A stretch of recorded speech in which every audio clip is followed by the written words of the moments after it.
Hi, my name is Nomalanga Mhlauli-Moses, the founder of the Black Homeschool, and I'm also a life and business coach for married women who juggle marriage, motherhood, and money making. Today I'm here with Shaquita Graham. How are you doing today, Shaquita? Hi, Noma. I'm so happy to be here. So I just want to tell our audience about you. Shaquita is a homeschooling mom. She's also a network engineer, which, funny enough, my husband is too. So Shaquita might be able to tell us a little bit more about that because I certainly can't. She's also the founder of a Techcom, and she'll also tell us what a Techcom is all about. And she's also been a wife and mom for 12 years now. And I just, before we started, I was telling you that's a great resume, Shaquita. So let's just jump right in.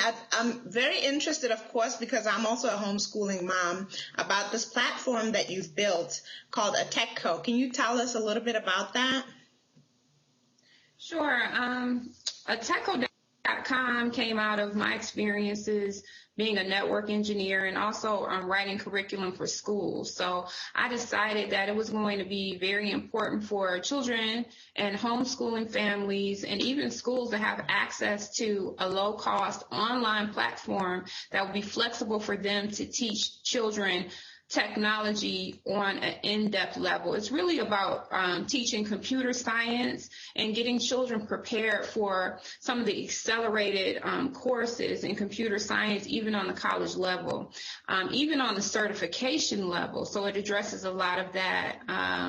So it is a Techco.com. It's ATTECHCO. And we have courses in computer architecture, mobile application development. We will be dealing with programming as well. But what we try to do is fuse parts of computer science that are usually very segmented. You'll go to school and you'll learn computer networking or computer software engineering or electrical engineering, when they're all really one big picture. And it's an advantage when you can understand all of those things. Wow, I'm really impressed. I'm already thinking that for my own purposes, I should go visit your site. And, my kids have already established their curriculum for this year, but it's always a great time at any point during the school year to add one more thing that they can learn. There's no rules in homeschool against that, just adding that thing if you find it. And if the kids are receptive to it, you go ahead and you use it. Wouldn't you agree? Yes, absolutely. And I make them, shorter lessons. They're fun and engaging. They're rather entertaining. I mean, we use illustrated characters, cartoons. We talk about inventors in the space. Especially, we focus on Black inventors, Black images, because as I was learning, I've never even had, I think I had one Black teacher when I was learning technology.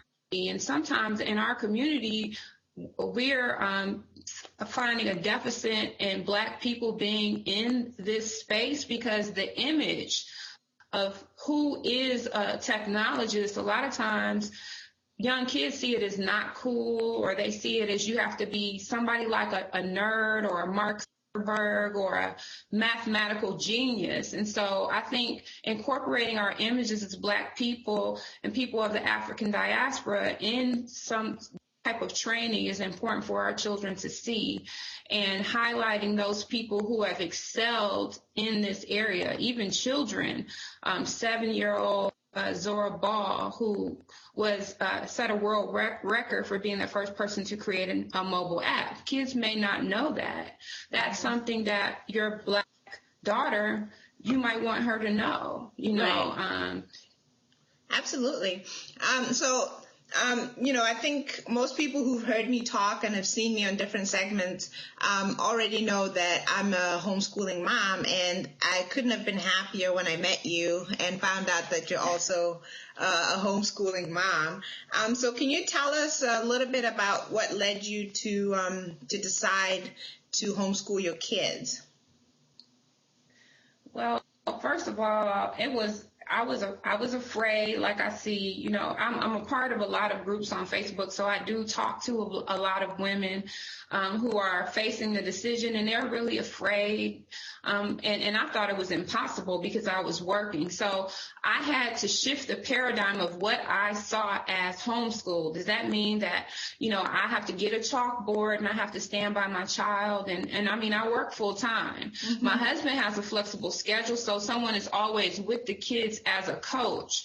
However, I use a lot of technology to help them get schooled, and focus on things like the Common Core curriculum, what they're supposed to learn on each grade level, and to grade them. So, but what got me into it is that I just really felt like there could be no better teacher for my children than me. There was nobody more invested in my child having a good education than me. And, you know, we basically just had problems in the school system. I just did not feel that it was suitable for my child, as I have two Black sons, of course, and I just didn't feel that the school system was positioned and focused on training my children appropriately. So I wanted to take on that task myself. And of course, you having been the founder and creator of a Techcom, was obviously a little more optimistic than the rest of us, in the sense that education can happen, in the sense that it doesn't have to be a teacher standing at the front of the classroom with a chalkboard, like you said, and telling the kids what to do. It can actually happen independently, which, you know, and it doesn't have to either.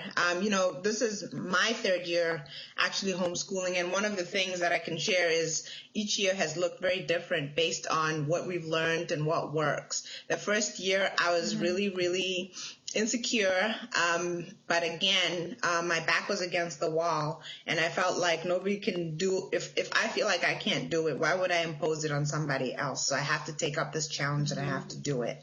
And I took a lot of time to educate myself, and to research all the things that I could do. But what I ended up with was I bought a boxed system, and I really did follow kind of school, like, you know, math in the morning, then lunch and recess and all this other stuff. But it was actually a good transition period that first year, because it felt a little more comfortable for me because it was a little more rigid. So I had something to follow. And then also my kids had something to follow. And as time has gone by, I felt more comfortable actually creating our own curriculum, exploring online systems that can supplement what we're doing, and sometimes throwing stuff out if it's not necessary. Sure. And feeling like the kids are not missing out on anything, because the truth is they're not. And if they need it, and if they need it, they can always pick it back up, because the homeschool, even though we have grade levels, my son is on different grades. Some of his subjects, he's a first grader technically. Some of his subjects he's still back in kindergarten, and then in some other subjects he's a second grader, and then in others he's a first grader. So he has that fluidity based on where his skills are, and the same applies to my daughter.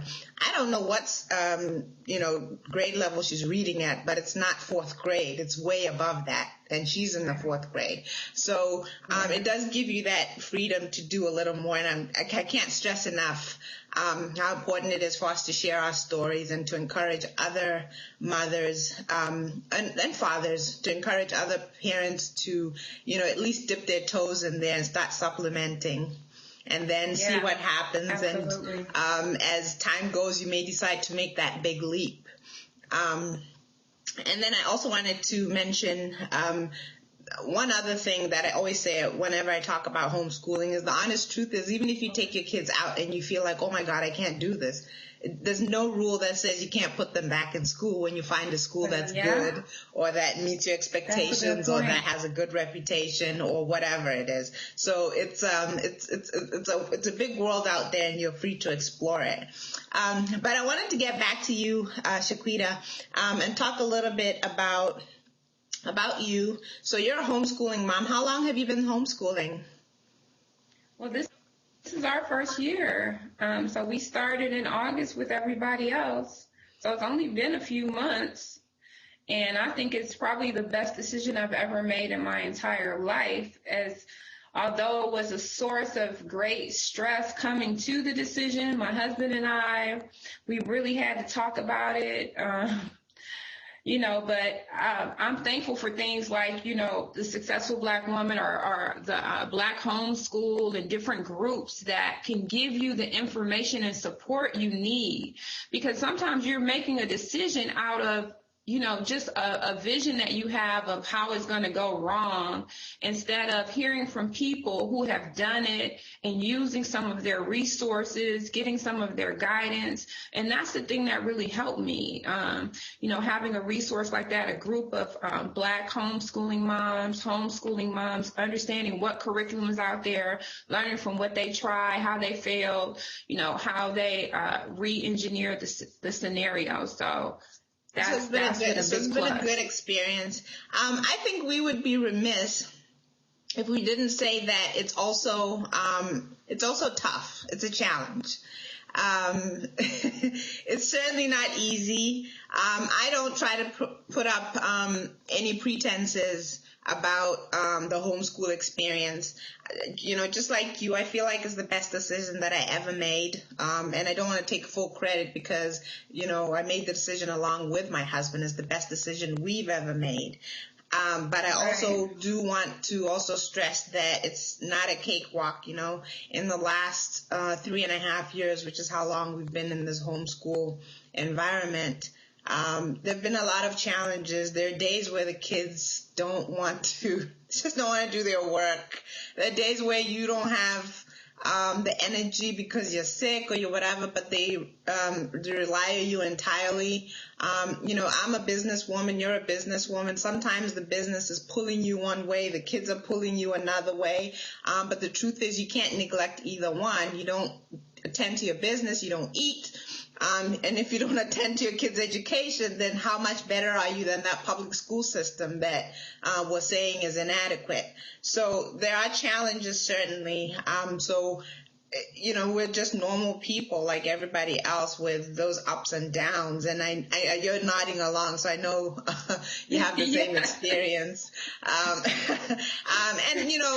We obviously got together. This is our first time recording together, and I wanted everybody to get to know you and be able to look forward to us meeting every week and recording segments about, the things that we're experiencing and seeing in the homeschool environment, and to be a constant encouragement, a source of information, a source of resources especially for those parents who, or even those, just the mom or just the dad, who are really thinking about doing this and they're really invested in their kids' education, but they don't know where to look for information, resource, guidance, or sometimes just encouragement to say, we're here, we're doing it too, and to keep reminding each other why we're doing it. And of course, it's for the best in terms of what our kids will get out of it. I'll let you just kind of reiterate again where people can find you online and how we can start to learn about using online technology to educate our kids, especially using the resource that you developed, which is a Techcom. Mm-hmm. Sure, yeah. When you go to techco.com, number one, you can take a parent's introduction course that's free. So that'll allow you to log into our virtual learning environment and learn more about a Techco. So it's attechco.com. And, we're growing, so we're going to be adding a lot more resources. So I hope you stay engaged and definitely get on the email list. I can't I can't say that enough, because a lot of times if Facebook is down or YouTube or whatever, we want to be able to keep in contact with you. So get on the email list, and you and your kids are in for a learning adventure. Oh, that sounds great. I'll definitely be jumping in and feeling my way around on your platform to see what I can learn and what my kids can learn. I also wanted to mention that I am working currently on a I guess I could call it a program, but I call myself the Homeschool Guide. And this is something that's going to be offered through the Black Business School. It should be out in the next week or two. And what it is it's basically a series of lectures or just me talking to parents and giving them information and resources, sharing my story, sharing the challenges, how to overcome them, answering questions. And it's an ongoing conversation. Again, this is going to be offered at the Black Business School, but the topic is going to be the Homeschool Guide. And I'll be the one doing it. And I know that as we go along, we're going to do some segments together, Shaquita and I. And again, I'm not a techie, never have been, but as a mom, I want my kids to be in that world because I know that is the way of the future.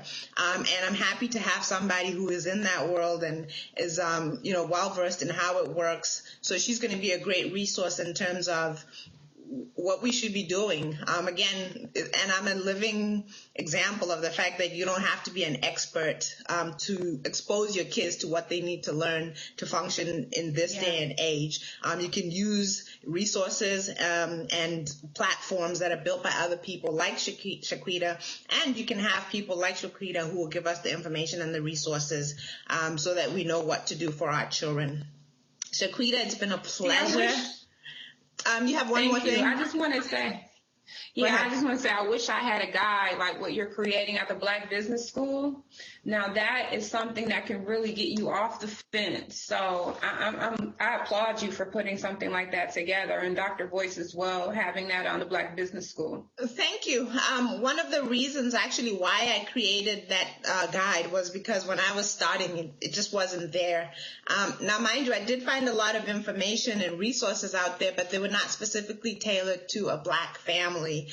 A lot of the curriculums were Christian-centered, which I'm okay with, but I wanted something that a Black mom or a Black dad could actually relate to. And I wanted us to know that when we pick curriculum, much like what you're saying with the Techcom, the examples that you're using are people that look like us. And when your kids come in there, the other examples of little kids are people that look like them. And I think you know, or maybe not as well, you live in Georgia, but in my experience, it's quite possible for your kid to grow up and hardly see anybody that looks like them, whether it's their teachers, the administration, or other kids. So it's very important in terms of the history that they learn, and it's also very important in terms of the curriculum that they use, that they see people who look like them, and also care about them. So I can't stress it enough how important it is that we're doing this. And I just want to say thank you to you again, Shaquita, for joining me. And I just want to let everybody know that this is an ongoing conversation. We're not just recording today. We're going to be getting together regularly and just sharing information, resources, and talking about things that are happening currently and what our thoughts are on those things. So thank you, Shaquita, again, for joining me today. Thank you, Noma. Oh, you're welcome. It was a pleasure.